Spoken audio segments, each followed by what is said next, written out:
since he's a busy guy and he came here tonight to make the pitch for his campaign. I see probably half the room here has got Steve Stivers t-shirts on. Maybe come up and talk a little bit about his race, why your involvement is important. I got to know Steve last November, or a year ago November, after the election. As you know, he had a very, very close race, a very much of a nail biter, and he came through the freshman orientation. So one reason to elect Steve Stivers next year is that he's already been through orientation. He can hit the ground running next November. So he'll have seniority over all that big freshman class coming in. So let me welcome your next congressman from Ohio, Steve Stivers.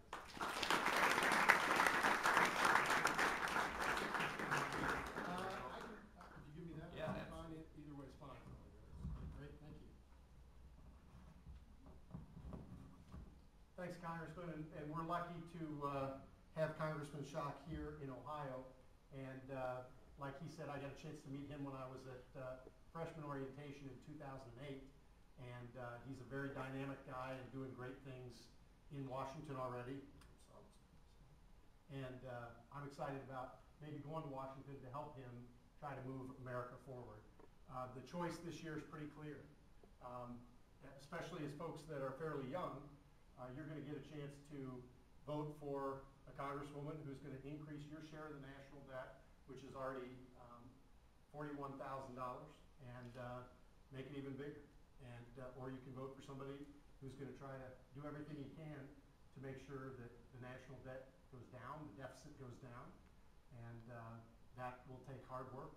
It'll take real changes in our policies. It'll take a balanced budget amendment, a line item veto. It'll take zero-based budgeting. It'll take performance-based budgeting, and just people who are willing to look at things and do hard work and say no. So we've got a big task ahead of us. The first big task we got ahead of us is winning this election. A lot of you have already gone door to door for us. Thank you for that. I really appreciate it.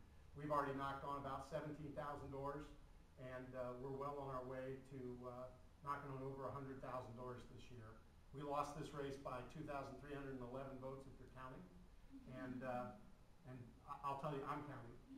And we're going to make sure that we win this time, but it's going to take a lot of hard work and a lot of folks getting involved and engaged. Let me introduce you to a couple folks from my campaign, just so you know they're here.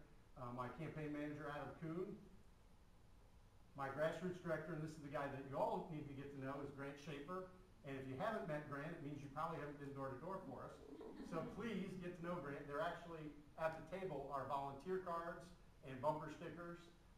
And by the way, Emily did a great job of getting over 1,000 bumper stickers on cars by the primary day, which was last week. Everybody should give Emily a huge round of applause for that. What's our goal now? 5,000? 5,000 by November. So that's going to take a lot of work. And if you don't have a bumper sticker on your car, and I drove around the parking lot twice, and 3/4 of you do not have bumper stickers on your cars. So please put them on. They come off pretty easy.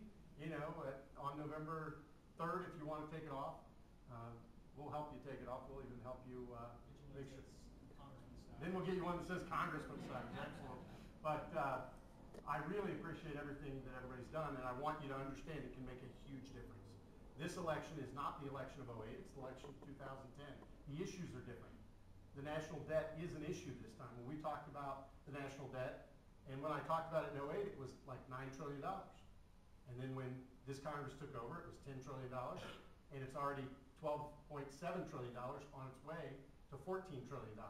And you know who's going to pay that debt? You are. And it's an intergenerational transfer between folks that are getting benefits today and those of you who are going to end up paying taxes for a very long time to pay for it. So we need to end the policies of intergenerational transfer, and we need to try to make sure that the government of today is paid for today. So we've got a lot of work ahead of us, but that'll benefit all of you. Also, jobs, and Congressman Schuck did a great job of talking about the stark differences between the Republican and Democrat philosophy in Congress on jobs. And I know a lot of people have taken to calling my opponent, Mary Jo, kill jobs because of everything that they're doing in Washington to actually kill jobs, whether it's cap and trade, or whether it's card check, or what they've done with healthcare mandates. And your companies are announcing every day the charges that they're taking relating to healthcare. And just a couple weeks ago, a Columbus-based company, American Electric Power, a lot of you, these lights are probably American Electric Power powered lights. They announced on the same day they were going to take, I think it was about it was either 25 million, I think $27 million charge, and they were going to do big layoffs. And why do they do the big layoffs? To help pay for the charges that this Congress has added to their cost of doing business. And that's a $27 million charge this year, next year. If you present value that, that was hundreds of millions of dollars of charges that they're going to be taking if this healthcare bill is fully implemented. So those two things are directly related. And those of you, who wants to get a job here when they graduate? A lot of you. Who's going to move out of Ohio? A couple of you.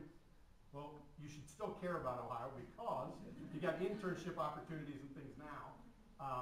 But hopefully, and I know most of you want to stay in Ohio, you raised your hands.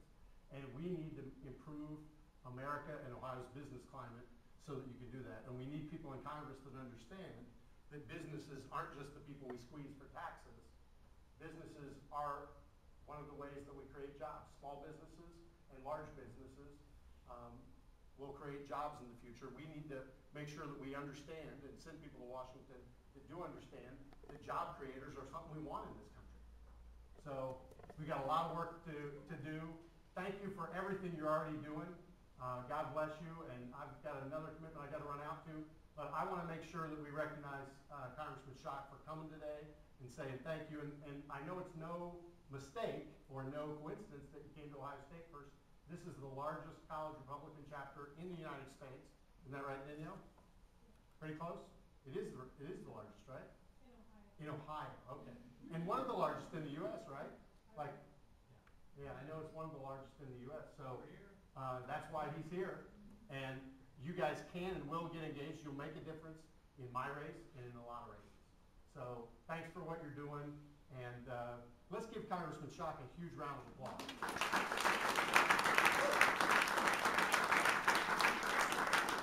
And anybody that's not a member, I'll give one final push.